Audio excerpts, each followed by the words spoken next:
Hello, in this video I'm going to talk about completing the square. This is a very useful technique, not only when it comes to solving quadratic equations or plotting the graphs of quadratic functions, when it comes to, for example, evaluating integrals in calculus, or finding Laplace transforms, or even, for example, the other day when I was working on circle equation problems. Completing the square was a very useful technique indeed, even in that context. So in quadratic theory, we know that if we are given, we know that, for example, x squared plus 2bx plus b squared equals x plus b squared, right? Because if we were to FOIL this out, x plus b, or you can think of using the distributive property twice, x plus b x plus b times x plus b. So this is just x times x times b times x, b times b, and what you end up with is this, right? X squared plus 2bx plus b squared. Similarly, if we had, for example, x squared minus 2bx, well, we know that this is going to be x minus b squared. These are both of these are perfect squares, right?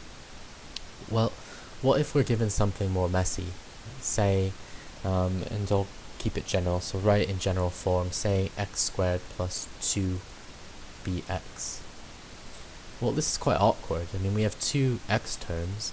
We're clearly missing a b squared term, right? So how does one go about this? Well, to think about it, I mean, what we really need to do is add a b squared term, right? We need a further b squared term here, and so the completed square form to expand on this example would be x plus b squared minus b squared. Similarly, if we had x squared minus 2bx, the completed square form would be x minus b squared minus b squared. The formula completing the square is really quite simple when one gets the hang of it, completing the square. And all it states is as follows. To use the example as above, x squared plus 2bx. To complete the square, this is going to equal x plus b over 2 squared minus b over 2 squared. And all it's saying, all that this is saying, and this is really all that one needs to memorize, is quite simple, in that what we want to do is want to divide the coefficient of the x term, in this case 2b, by 2, and then you're going to subtract what that comes out as and square it. You're going to subtract by the same thing that it comes out as and square it. So, to put it in far more simple and concise terms, say we given, for example, x squared plus 8x, right? So to complete the square, we want to complete the square, we want to divide the coefficient of the x term by 2. Well, 8 divided by 2 is 4, right? And then we want to subtract also by 4 and square that 4. So we can rewrite this then, completing the square, as x plus 4 squared, right? We want to divide this by 2. Okay, so 8 divided by 2 is 4. So we can write this as x plus 4, and we can subtract. So minus 4 squared, and then we can also we can simplify this, or just carry on, and it will be x plus 4 squared minus 16, right? Because 4 times 4 is 16. To use another example, to consider another example, say we have x squared plus 12x plus 12x.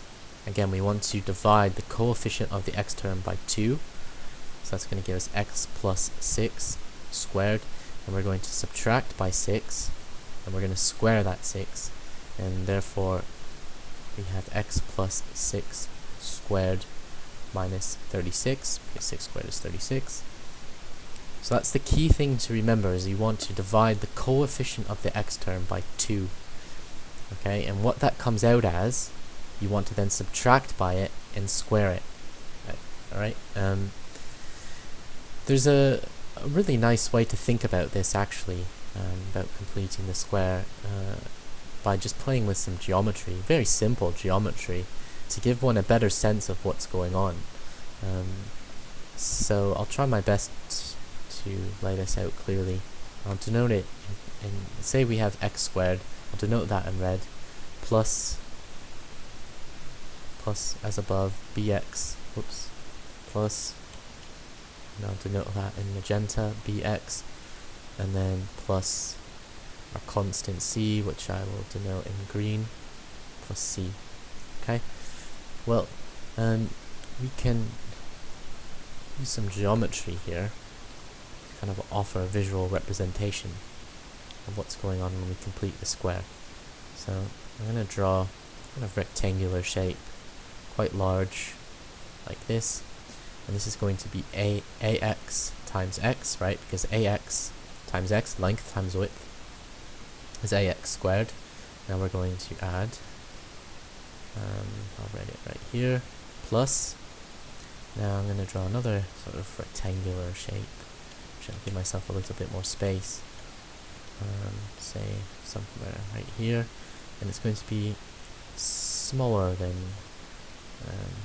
the red one, something like that. It's not quite accurate, but nevertheless, and this is going to be b times x, right? Bx is bx, length times width, and then we've got our constant c, denoted in green, and this is going to be even smaller. It's going to be even smaller, a fraction really, something like that, something like that. And this is going to be c times 1, which is just of course c. And so what we want to do really is we've got these shapes and we want to add them together. So the first thing that we can do, and then I'll write it out on the side, so we have ax squared plus bx plus c. First thing we can do is divide by a right across, okay? All is set to equal 0. We divide by a right across, that leaves us with x squared plus b over a x plus c. Again, it's all set to equal 0. And so, in terms of a visual representation, we can divide this by a. Of course, that just cancels out. We divide this by a, and divide c by a. So what we're left with is x squared plus b over a x plus c over a. X squared plus b over x plus c, b over ax plus c, just as we see here. And now the next thing that we want to do, that's c over a. Next thing we want to do is subtract c over a from both sides. Okay, so we're just taking this c over a and we're just going to put it over to one side. So we're going to subtract from both sides, which means that we're going to be left with x squared plus b over a x equals minus c over a. So this is being moved to one side. Now what we want to do is we're going to add, basically we're going to add b over 2a to both sides. X squared plus b over a x plus plus b over 2a squared to both sides. I'm running out of space here. I'm trying to make this as neat as possible. B over 2a squared to both sides. Now why do we want to add b over 2a to both sides? Well, if we go back to this example, we're playing with a bit of geometry. In short, what we want to do, and I'll mark it, actually I'll just keep it, I'll mark it in white. We want to basically cut this in half, like this, create two halves.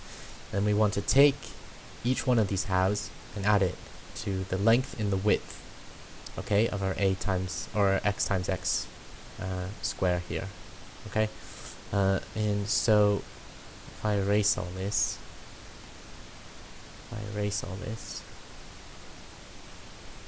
and show you exactly what's going on, is we've halved that original purple sort of rectangle, and now we're adding 1/2 to the length and 1/2 to the width. So I'm trying my best to draw this accurately, but something like that, and something like this right here. Okay, so algebraically we've already considered this, we've already done this, and this is b over 2a, and this is b over 2a. Okay, so we've added b over 2a to both sides, or to the length and times the width. We've added b over 2a to both sides here. And now finally what we want to do in kind of our next stretch, final stretch, is that we want to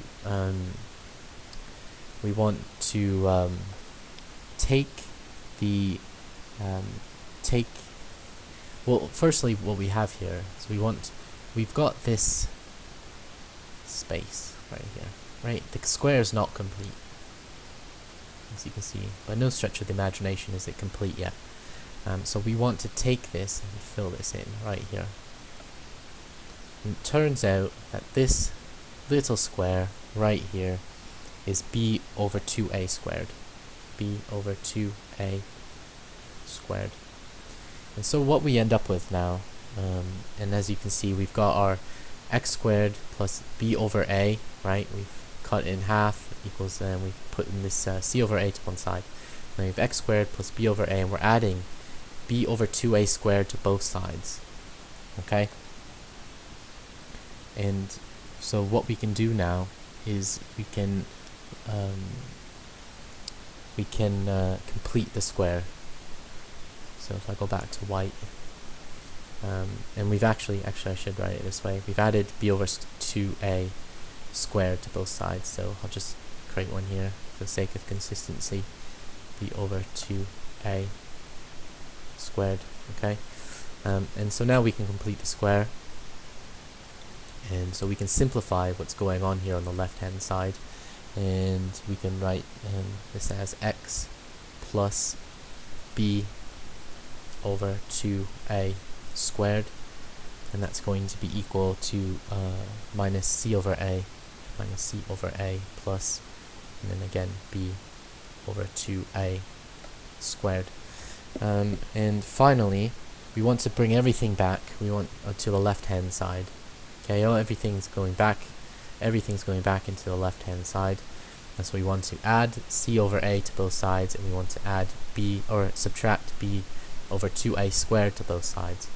And so what that gives us is x plus b over 2a squared plus c over a minus b over 2a squared. And now it's all set to equal 0, and we can simplify this b over 2a, so it's x plus b over 2a squared, and we're almost done, plus c over a minus b squared over 4a. And then we can just bring back in the original multiple a of x squared, so like this, a times x plus b over 2a squared plus, and this is just c minus b squared over 4a equals 0. And here we have it, very, very, very generally written right here, where one will often see this also written as a times x plus d squared plus e equals 0, where where d equals b over 2a, and e equals c minus b squared over 4a. So it's just a bit of a geometric example, because it deepens the intuition of what it means to complete the square, I suppose. And what's really interesting to further the point is that in considering the algebra here, if we're given an example of, say, a quadratic equation, say, of x squared plus 8x plus 10 equals 0. This kind of furthers the point, I guess, of why completing the square is actually really quite cool and very, very useful. Where, firstly, in this case, we want to subtract 10 from both sides. So x squared plus 8x equals minus 10. Now we can complete the square for x squared plus 8x, right? We can complete the square here. So we're going to divide the coefficient of the x term, 8x, by 2. Well, 8 divided by 2 is 4, right? So we can write this as x plus 4 squared minus 4 squared. 4 squared equals minus 10, okay? And so what's really interesting is, as with the previous examples, such as the first example where we had x squared plus 8x, and in completing the square we ended up with x plus 4 squared. If we just left it like this and we were to use the FOIL method, what we'd end up with is x squared plus 8x plus 16. But that's not what we originally had at all, is it? We had x squared plus 8x. So we had to complete the square. And it just so happens that 4 squared is 16. And to deepen that intuition, we've looked at a geometric example of sort of what's going on here, just by playing with a bit of geometry and also looking at the algebra. And now finally, when we come down to dealing with a quadratic equation, the same principles apply, where we've got x plus 4 squared now, minus 4 squared equals minus 10, okay? So we've completed the square here. Now what we want to do is add 4 squared to both sides, x plus 4, so we want to solve this equation. X plus 4 squared, we're going to add 4 squared to both sides, so it's going to leave us with minus 10 plus 4 squared, which of course is 16, okay? And minus 10 plus 16 is going to be 6, so I can just rewrite this. I'll just show all the steps and make it really explicit. This here, this next line, which is the fourth line, this is vertex form. Vertex form, and the reason it's called vertex form is because it shows us the vertices, the vertex, the changing the changing points, you could say, on the graph, the turning point, where it's in this case it's going to be x equals negative 4 and y equals negative 6. So if you were to draw this, graph it, I'm just going to make a really basic sketch, really basic, but say this is y is minus 6 and this is x is negative 4. The turning point, the vertex, is going to be right here, and I'm just going to guess that it's going to look something like that. Okay, something like that. That's the turning point. So what's really useful when it comes to completing the square is it gives us vertex form very simply. It's very quick to get it to rearrange this equation, x squared plus 8x plus 10, into vertex form to get an immediate sense of what the graph's going to look like. But if we carry on and we take the square root on both sides, that's going to leave us with x plus 4 equals plus minus root 6, and then we subtract 4 from both sides. That's going to give us negative 4 plus minus root 6, and suddenly, or very quickly, we have the solutions to this equation, right? Negative 4 plus root 6 and negative 4 minus root 6. So completing the square is extremely useful. Its underlying intuition on the level of first principles is really quite fascinating, as we've sort of just briefly explored. And in a future video, and perhaps even a couple future videos, I'll work on some more practical examples